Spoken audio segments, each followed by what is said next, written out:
Hi everyone, welcome to the Timmins Museum virtual workshop series where we create crafts in the safety of our home. And this Saturday we are making some pounded flower art. So I'm going to go over all the things that you're going to need for this craft. You need some white paper. If you have watercolor paper, that's awesome. White cardstock works too, or just even computer paper. You're also going to need a hammer, some freshly picked flowers. So go outside, go for a walk to the park. Maybe you have some in your yard, or go on a nature trail, grab some really vibrant colored flowers. So you're gonna grab those. And then you also need some wax paper and a frame if you want. And you can also use tape too. I'll show you how you can maybe use that. You don't have to though. So how about we get started?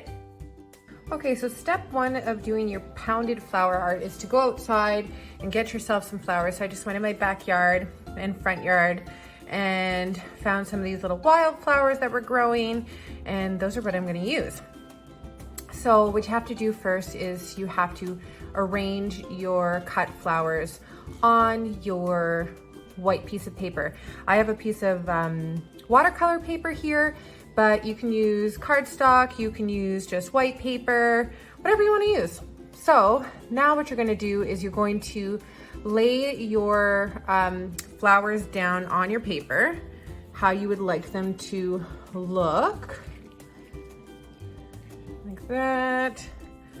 You can even use dandelions too, because I tried using some just for yellow. Like if you don't have any growing in your yard, like any wildflowers, you can use dandelions. So I just found these little yellow guys, so I'll put those. And even the greenery, you can keep on too.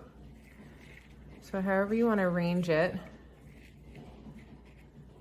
And so for flowers like this, that aren't like little bushels, what you could do is you rip them off and then you put them, face down on your paper like that, so that the color and the shape of the flower shows when you pound it out.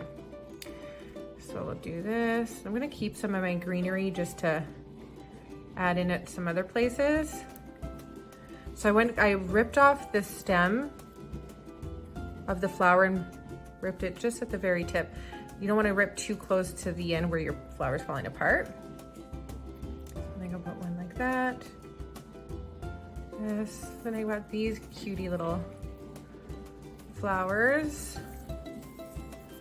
So I think I don't know how I'm gonna do that, so I'll rip them off.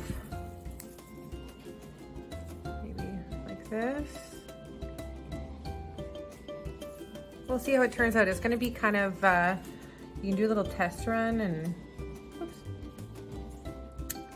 some of them are gonna be kind of hard to lay flat, so I'm just gonna leave them like that.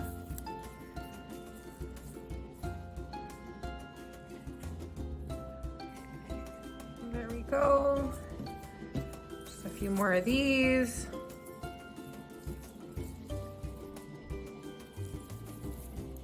And once you're done placing the flowers out, what you can do is use some tape to tape it down. Now you don't want to use any like really strong, like heavy sticky tape. Like I'm just using this painter's tape.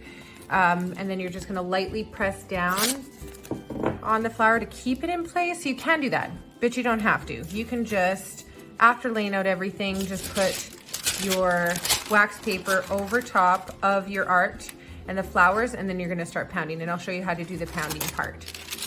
So let's see that next step.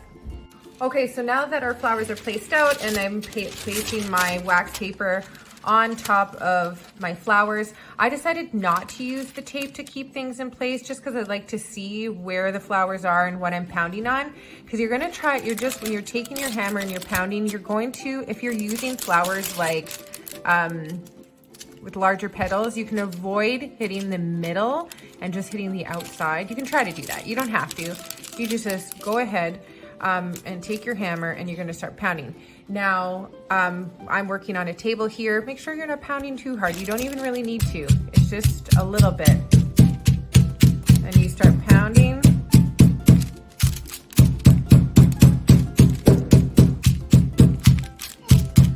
and it'll squish the pigment that's in the flower is going to be squished onto the paper.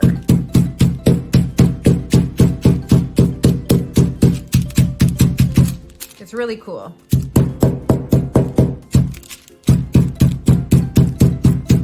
So I'm going to keep hammering like that until I do the whole place, then we'll see how it looks.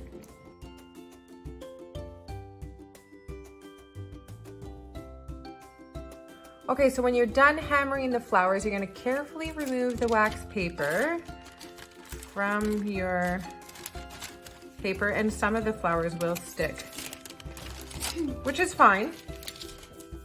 And then you're going to remove the flowers from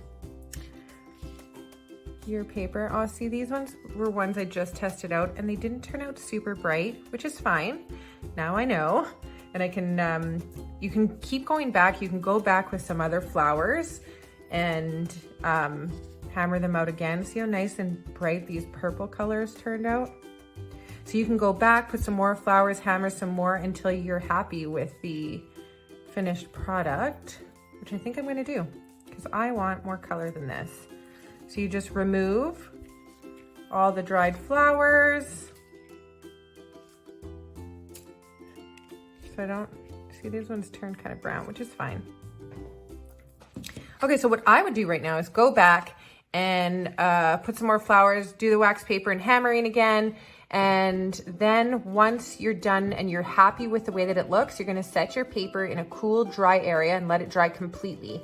And then once it's dry, you can add it to a frame if you want, and you can gift it. Maybe you wanna gift it to your teacher for an end of the year school project, or maybe you wanna gift it to your mom or your dad or your grandma, anyone.